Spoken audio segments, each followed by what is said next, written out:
So like this guy, he's got nothing new. Self-determination theory. Else.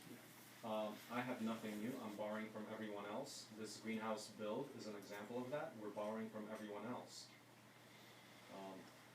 10-year goals are to finish the entire GBCS and build a facility, which is an education training facility here that can be replicated worldwide virally. That means on the organizational level, we'd like to have people replicate the entire model. How do you do that? There's a lot of development and documentation. As I mentioned, it's about open hardware, open enterprise, and open organization. For enterprise, it's distributed enterprise. I have not heard anyone else use that word on this planet, but I think more people will in the future as we gain an understanding of collaborative literacy. It's a word we use, that's from Wikimedia Foundation. They talk about collaborative literacy, but that refers to that true ability for us to collaborate with others, which when you look at that is very rare. I mean, this year I was just hit with how rare it really is. It happens a lot that when people get close to a product, they shut up and all that. People are, a lot of people like in academia or whatever, it's like, it's ego or like, you know, they have something to show. So you gotta be really vulnerable and open in order to be collaborative. And I think the Muse is good because as systems become more integrated, like the aquaponics, you can't go in a corner and be the lone warrior. The way things are evolving in terms of integration, I think there's a drive towards a more holistic approach where you need to work with others. So that I think in the future, the super cooperators will be rewarded because they're the only ones that can solve the problems that are now left, you know? I think that's great news. Now, the physical production, why do we work on physical tools? Because physical production, not software, is still 80% of the economy. But, oh yeah, so open source is not new. This is a graph of Watt's patent on the steam engine and what happened when his patent ran out in terms of efficiency. So that's the first part of over there, that's Watt's steam engine, how the efficiency rose over time. And once the patent expired, it actually rose much more as people were able to share in a publication. It was called Publication of Lean's Reporter. It's where they publish their findings and shared results. They didn't have a wiki at that time, so they published, and the realistic result was like, at the end of the day, they got a steam engine that was better. And if you study this case, which I encourage you to do and educate us on that more, you'll see that it's not some freak event of, oh yeah, you know, whatever, maybe they got some weird design or something. No, this is a true case that shows that patents are not, or the protectionism, not really patents, but the protectionism that comes with patents, because patents in principle are supposed to be good. They're supposed to protect you for a limited time. But they're really involved in it is a lot of this protectionist fear. So that element kills you. But still, Google and Apple spend more on patents than on research and development in 2012. That's the economy we live in. Why did it drop down towards the end, the efficiency? Yeah, so the peak efficiency was where they did things that, for example, would break sooner. So it wasn't as robust, so they, okay, we gotta fix that, we gotta make it more solid. The efficiency maybe went down. It also has to do with the fact that the mines were deeper, so the efficiency, this is actually water pumping efficiency. So as the mines went deeper, I think that's part of this, I believe. But study that and let us know more. This is the reality. The reality is this: the open source hardware economy is 1/1,000,000th of the entire economy. It doesn't exist. And then we're wondering why the GBCS wasn't done yet. Because people don't know how to collaborate. I learned a lot about collaboration over that time. It's really about effective management and really understanding the principles of how people think and work in an open environment.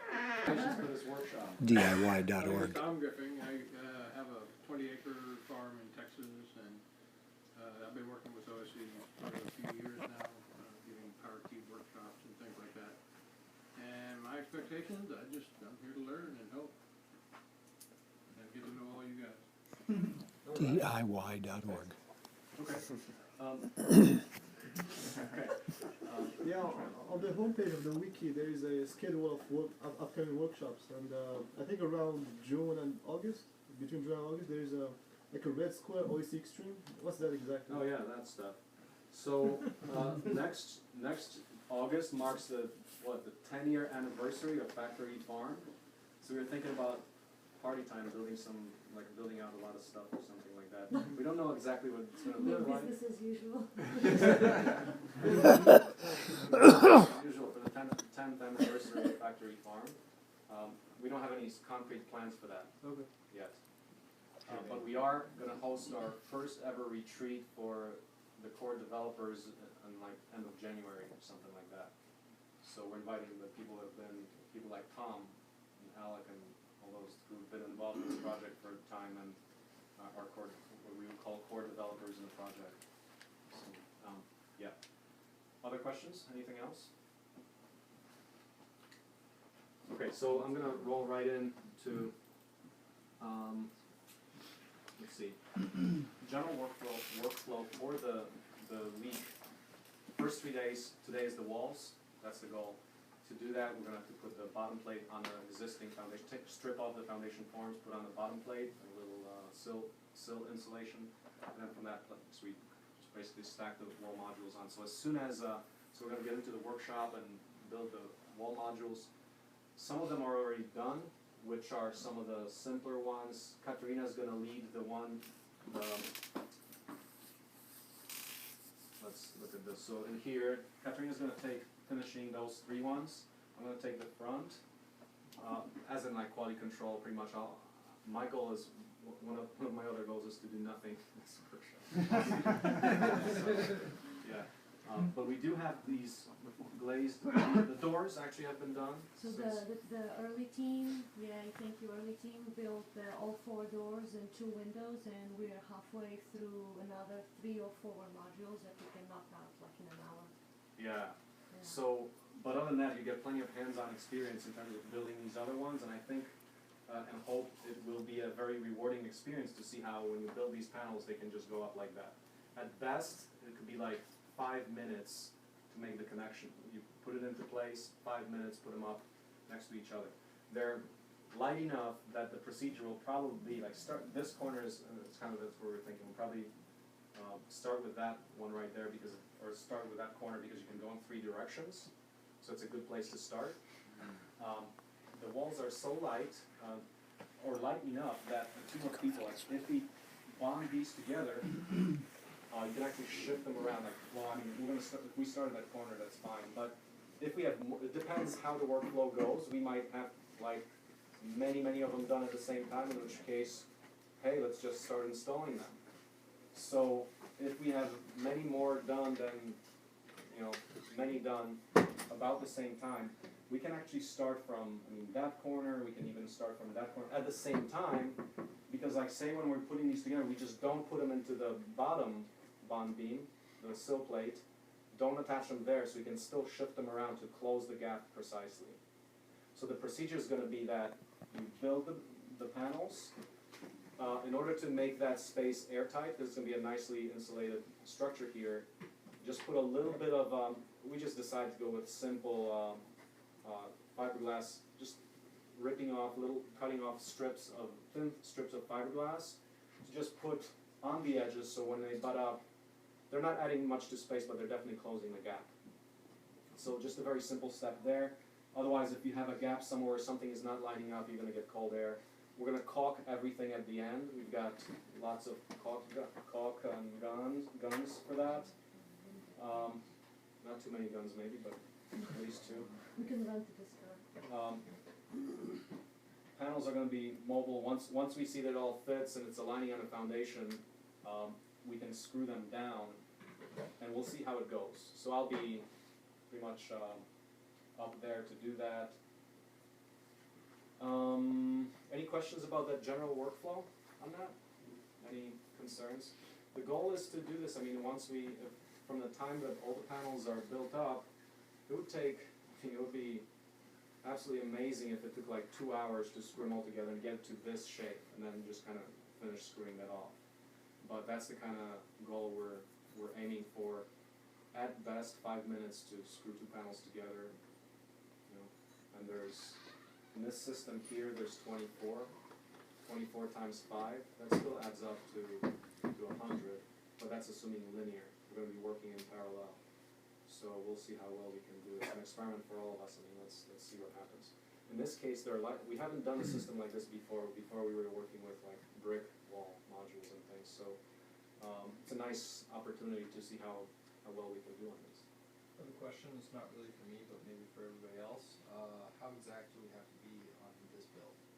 Yeah. So the trick in this entire process is that the polycarbonate glazing is exactly 4 feet, or as we measured it, it's probably like, did you guys look at it? The I'm width seeing is it's correct, it's just the length is a little Okay. over. width is quite good, right on the spot. It's an industrial material, so might as well use it to be your ruler. It's already very straight. So when we do this process, we use the polycarbonate to do your aligning. You make a simple frame, like any of these modules, it basically has a frame. So we screw that together, and after that, once we start putting on the polycarbonate, the edge of the polycarbonate will determine exactly the spacing. We'll adjust from there. So the end of the day, we would like to be plus minus 1/8 of an inch over the, as far as width. That's pretty much what we like. And top and bottom as well, that should be quite exact. How good are polycarbonate sheets in terms of length? They're a bit off. They're a quarter inch Could be over, a I think. quarter Quarter. inch, Are they basically. consistent in it being over? Because if everything is consistent, we can leave it. But so, We we have only to, measured the one, Yeah, we only measured the one, right. so I'm Yeah. not sure. okay. So we'll have to, pretty much when we take out the materials, we're gonna have to kind of make, like, well, when we unroll the pile of polycarbonate, visually we can see, okay, are they exactly the same? Because if they are, then we just let that determine our, okay, if it's a quarter inch, as long as, Just the design, yeah, we might have to just do a the little fork bit of, on the roof or something. yeah. So we might have to do a little, the thing is here, it's like, it's never as you plan it, you're always gonna have to be on your feet, so. The 2x4s are actually, instead of being 1.5 inches like thick, some are 1.5 inches, others are 1/8 over, and so reality always trumps software. It's more true, when working with metal, but typically the dimensional metal is much more precise. Here, it's like the things can warp and bend, can be different thicknesses and stuff like that, so it's a little challenging. But the answer is, if we're within 1/8, then over the entire distance, you got like 14 panels times 1/8 is like 1.5, or like between 1 and 2 inches that the length can vary over the whole thing. If it's gonna be worse for someone who say get a little fat, like up to a quarter, we can accept maybe a few of those, because that means that the ultimate goal is the foundation's already in place. You only have so much to go. We made the foundation about 1.5 inches wider to allow for that 1/8 inch. If we're starting going over a lot, like, you can only afford to hang over the foundation, like, if we have to, if you hang over 3 inches, we just have to put boards underneath that. We're gonna have to make it work because the foundation is already there.